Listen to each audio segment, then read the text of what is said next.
Hello everybody, this will be a video on the 100 videos that I've watched of cryptoface and just kind of what I've learned, the notes I've taken, and just kind of the experiences that he has taught me over those 100 videos. If you guys learned something new from this, please give me a thumbs up and subscribe if you haven't already.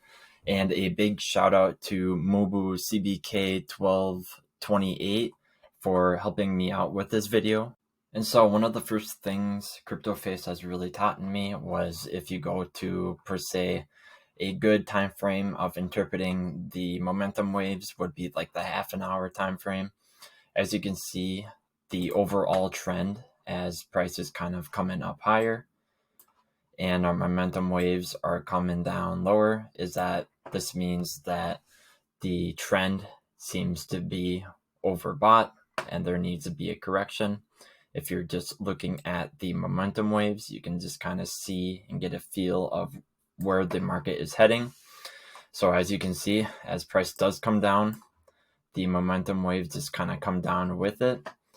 And eventually we do drop down to a low at around 44K here. And as you can see, the momentum waves on Market Cipher B are getting lower and they're printing an anchor wave. An anchor wave is typically when a bottom has occurred in the market or a temporary bottom, and a trigger wave is a wave that tempts a possible local pivot and upward point in the market. So as you can see right here, we did have an anchor wave followed by trigger waves, and we did come up from that. Also, it showed us that when price kind of came to this level here, you can see on Market Cipher B that it was oversold or overbought in a way. Just kind of adding on to the momentum waves, the second thing you might really want to look at is money flow. Money flow is king, quote unquote, what he said, and money flow can be looked at as water coming in and out of an asset.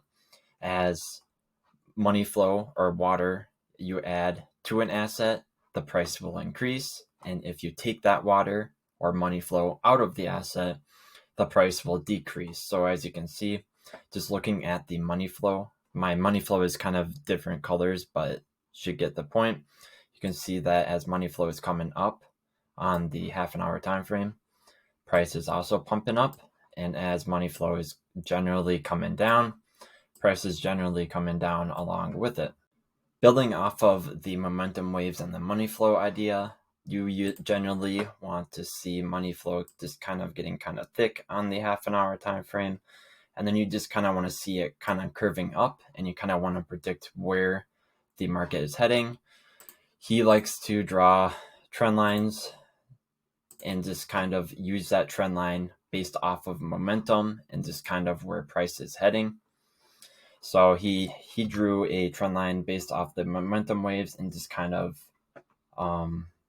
extended it out and kind of predicted where momentum waves would be, just a general trend line. So as you can see right here, the momentum waves are just kind of coming up.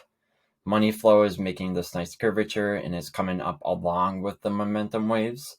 And so he would have probably entered based off of these trigger waves right here. As you can see, you're getting confirmations as the momentum waves are coming up and the money flow is coming up. Generally, as a rule of thumb, you want to enter 3/4 of the way that money flow is in the negative, along with 2/3 when money flow is in the negative as well. So generally, as a rule of thumb, you want to be looking for longs when money flow is red. And you want to be looking for shorts or cutting your longs when money flow is in the green. So as you can see here, that about 2/3, 3/3, 3/4 or whatever, he entered as money flow was coming up of this long kind of arc of the money flow. So that was about, I'd say, 3/4 of the way that money flow was there, and he would have entered a long position here. And as you can see, price did come up. And so kind of building off of the half an hour idea, what he called the basic strategy, he liked to use higher time frames to back up his idea of being in a long, or why I should enter a position here. Common time frames that I noticed he did was the 1 hour. He checked the 1 hour just to see, like, analyzing market cipher B, what it's doing. So here you can kind of see money flow is kind of coming up. We are getting a green trigger wave. The VWAP is coming up. He also liked to use the 2 hour a lot, and going off of that, you can see the VWAP at the time was kind of coming up. The RSIs look to be oversold. Usually when the RSIs are split far apart and are showing the regular RSI or this magenta looking RSI split and on the bottom of the stochastic RSI, which is red at the time, this tends to be a sign that price is oversold, and that is a good contrary position to be in. He also likes to use the daily time frame a lot, and here you can see the money flow overall, building off of our half an hour idea, right? That it was making this large curvature and it's coming up into the positive. So that is a very, very good sign that price is coming up. Remember, usually money represents literally money coming in and out of an asset. When you get more money coming into an asset, it tends to lead to a stronger price, and price coming up. When money is leaving the asset, price tends to come down as price is getting weaker and there's not as much momentum behind it. So just a general rule. And here you can see the money flow was flipping into the positive. So that was a very, very good sign to enter a long trade based off of that. He also used the weekly a lot. And here you can see at the time that the weekly was kind of, money flow was coming up. So that was a good sign. He likes to look at money flow a lot. Money flow, again, is king. Now, the next really big thing that I've learned is comparing the daily time frame compared to the 1 hour time frame based on what market cipher B was doing. So usually when there is a dot printing on market cipher B on the daily time frame, he likes to double check and see what the hourly time frame is doing.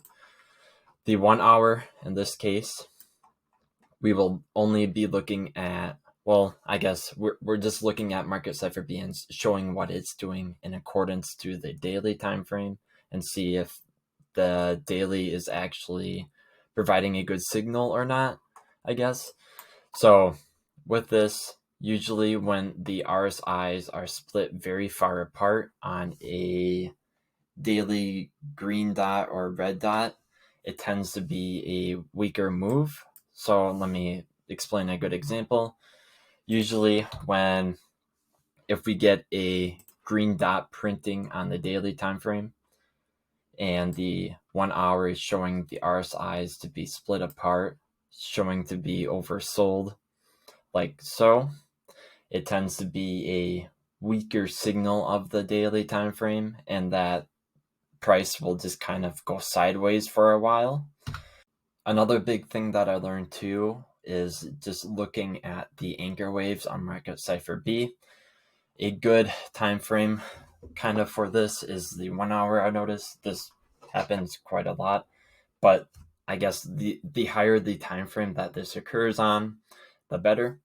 In this example, it's called like a snake eyes. So I'll just kind of circle this for you. Let me put the indicator up more. And this is generally happens when two anchor waves are printed next to each other. When an anchor wave occurs, it generally prints on this lower bar, as you can see. And usually when they print kind of back to back, it significantly shows you that a temporary bottom has occurred in the market. And so this is a good example. As you can see, price kind of bounced up a little bit when the first left eye of the snake appeared, and then it just kind of came back down, and then it started bouncing up back again. when the right eye of the snake occurred. So this is what he calls snake eyes on Market Cipher B. Another thing I've noticed too is that he really looks at 1 hour Heiken Ashi candles, and specifically for 1 hour blood diamonds that occur with Heiken Ashi candles. As you can see, we kind of had like 2, and price came down a lot. Generally, as a rule of thumb, from what I've noticed, is that whenever there are 2 or 3 blood diamonds that occur on the 1 hour and relatively the same area, it's generally a bad sign, and it indicates a reversal of price, specifically to the downward side. Also, just building off of the Heiken Ashi idea, he likes to use his famous spider lines, and I've noticed they work very well, or better, on Heiken Ashi candles. And so really what he says is spider lines are no joke. As you can see, they're just generally pretty well respected, actually, and I have drew these up myself. They're not as accurate as his. I have yet to find his actual spider line somewhere, but I did do them on my own in a way. So these are pretty good and accurate for general TA and just doing not too much effort into doing TA each day. And pretty much the last thing I want to mention in this video that I've really learned, this will probably be the main takeaway from the whole video, and really what I want to get my point across is having the lower time frames match up and create a sort of a domino effect compared to the higher time frames. And from what I've noticed is that what works for me is going to the 1 hour time frame and just kind of mapping out what momentum waves are doing, what money flow is doing. So as you can see, money flow is just kind of coming up, momentum waves are coming up, price is generally coming up, price momentum waves are kind of coming down and consolidating. And so what he likes to do is go to lower time frames and kind of map out and see the same thing happening, which they are. So I went to the half an hour time frame. I'll go down to like the 6 minute, and here you can really zoom out, kind of see and get a feel of what the market is kind of doing. We'll go to the 2 hour and kind of see the same thing is happening. Go to the 4 hour, again, same thing kind of happening. Money flow kind of coming down. Momentum waves are coming down. Momentum waves are kind of coming up. So it kind of looks like the market's kind of doing a reset right now. And again, he'll back it up with the higher time frames. So he'll go to the 6 hour. He'll look at the 8 hour. I don't really look at the 8 hour that much, but he'll look at that anyway. He'll go to the daily, and you can see the VWAP. It's just kind of coming down, not really agreeing. 3 hour, kind of VWAP is coming down. The weekly VWAP is coming down, so this might be a temporary pullback based on what the lower time frame relating to the higher time frame was doing. So this, you can get a feel of what the market direction is going and what trades to be really looking for. And so in this case, you may be wanting to look for a short. And so that is pretty much it, and everything that I've learned according to cryptoface and 100 videos of his, watching it, taking notes, and just kind of studying how he looks at price and market cipher. If you guys learned something new, please give me a thumbs up and subscribe.